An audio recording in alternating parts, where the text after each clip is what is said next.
I mean, Big Z meant everything. You know, when you come into the league as a rookie, you're always trying to find a veteran leadership or someone you can clinch to, and you know, Z was the first person that I kind of went to. Well, see, what you've told us today is just so amazing, and I think it really shows. Then we're here celebrating a career, not only that, but because that you play, but how well you played. It's remarkable that you got and had this career. Let's talk a little bit about it, basketball-wise. I guess I could have made a lot of money if I'd have bet on you back then to be the all-time leader in games played for the Cavaliers. Couldn't I have? You would have had good odds. Those have been some odds.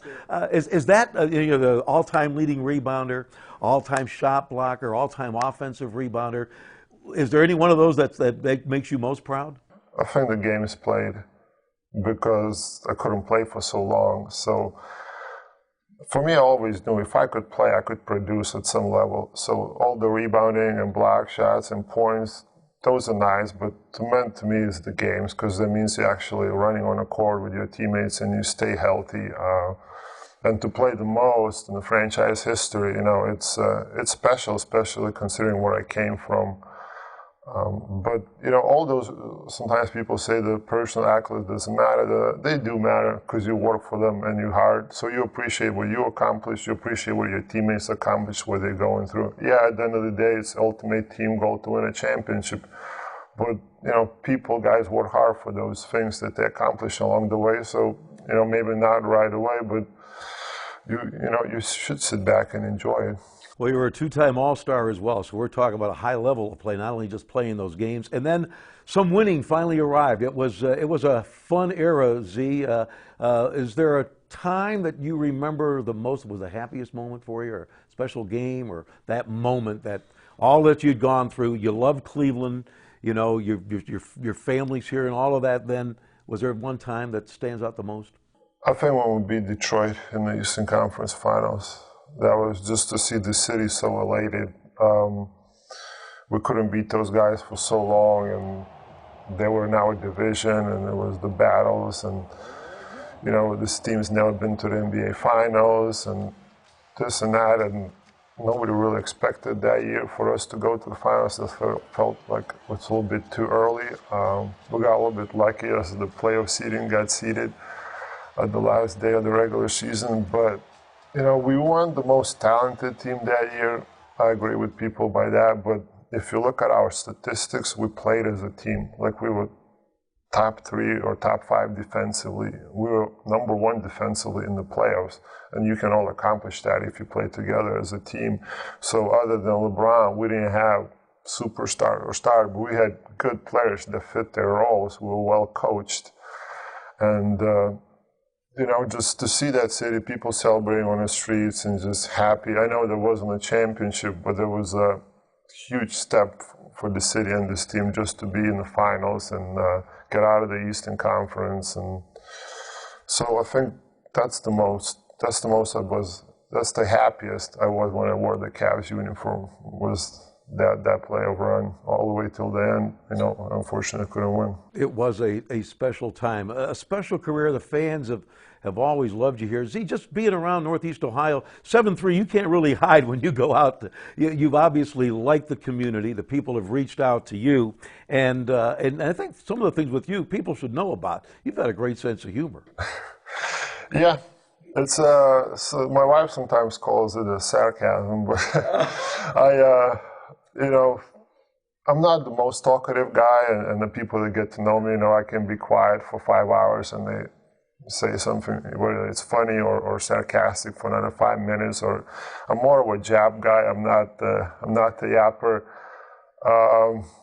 But from all the guys that play, the coaches, I got along with everybody. I mean, the other day I was thinking, like, somebody asked me, like, who didn't you like playing with? And I'm like, well, they couldn't come up. Like, some guys we might not agree or something, but I couldn't, like, even the teams that we lost so many games, for me, with all the injury history, I was still able to enjoy it. So it's, the city has been special in my life.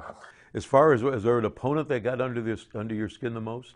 I think Shaq was not under my skin, but he was the hardest to play against. Like, tonight before you play Shaq, you make sure you got your rest and went to bed early and everything else because you knew you had a load. I mean, just physical specimen that he was. I mean, people forget how good he was in his heyday.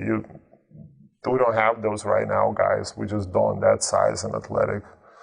And as I mentioned, the sense of humor of your teammates, you really had some good times with guys like Danny Ferry, Andy, who's still here now and that, right? I mean, those were some good days. Yeah, I was lucky enough, when I first came in, Danny was here, and there were a couple other veteran guys that just helped me through the years, helped me get settled. Even every time they saw me, whether, people think that, I'm not a saint. Like, there are a lot of stuff I want to take back, or I wish I could take back from my playing days, or even anything, So I made plenty of mistakes, but they were good enough to point them out, whether it's in the right manner. Look, this is not the right thing, this is not. So I was lucky enough to have some veterans to point me in the right direction, where maybe I went sideways here or there. A young kid, you have money for the first time in your life and you live without your parents. Stuff happens. You're lucky enough that, to have those people that straighten you out when you need it and point you in the right direction. And, I was lucky to have that. And you mentioned Andy, I know he can speak for that later, but, that's what I tried to be for him when he first came in. He spoke no English. I don't speak any Spanish or Portuguese. And, we were just kind of thrown to it. We had to figure it out on the fly. He had no credit card. I had to order his lunch, his dinner for him. I had to take him to the bank. I had to drive him. He couldn't drive himself. It was interview, you name it. We did it all together till he kind of break through finally. And it was, so it was good, almost like my oldest son sometimes. I feel watching him now give interviews in English and, he's come a long way. Any one figure with the Cavs from your arrival here that had the most impact for you, coach, front office person?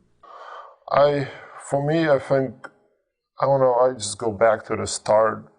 I would never be here if it wasn't, first of all, for Wayne Embry. He drafted me, and Wayne ended up being more of a father figure to me through my early years and all the struggles. Really took care of me, and if anybody ever met Wayne, they knew what I'm talking about. He was just solid human being. He only spoke when it mattered. He never embarrassed anybody. Always treated everybody from top to bottom the same way, and he was really good for me. Gordon Gunn that believed in me. I mean, so many people would have just given up on me, with all the injuries I had. I was more of a headache than anything else. My first 5-6 years here, I didn't do much other than, collect a check and sit on my behind and try to rehab. So for those guys to show patience in me and everything else, I remember one year when I got healthy, forgot which year it was. I think I made my first All-Star team, and Gordon Gunn called me. It was like 2 days before trading deadline, and he said, "There's a trade." I forgot which team now. Might have been Detroit. He said that it's in the works. If you want to go, you can go. It's okay, because I want you to win, and I understand where we are, and you just got healthy. And I was like, I can't, for all you did for me and in this city. I said, I can't. I'd rather stay here, and if it means struggling, then I'll struggle. So, so to have your owner extend you that kind of courtesy, I don't think a lot of players can sit and say that. So those things more or less. Well, it says so much about you, because I know he knew what you went through to get out there and play. I think the most gratifying thing for me, it's the jersey is great and everything else, but the relationships that I made throughout the year with people, and more importantly, like I found a home, a new home.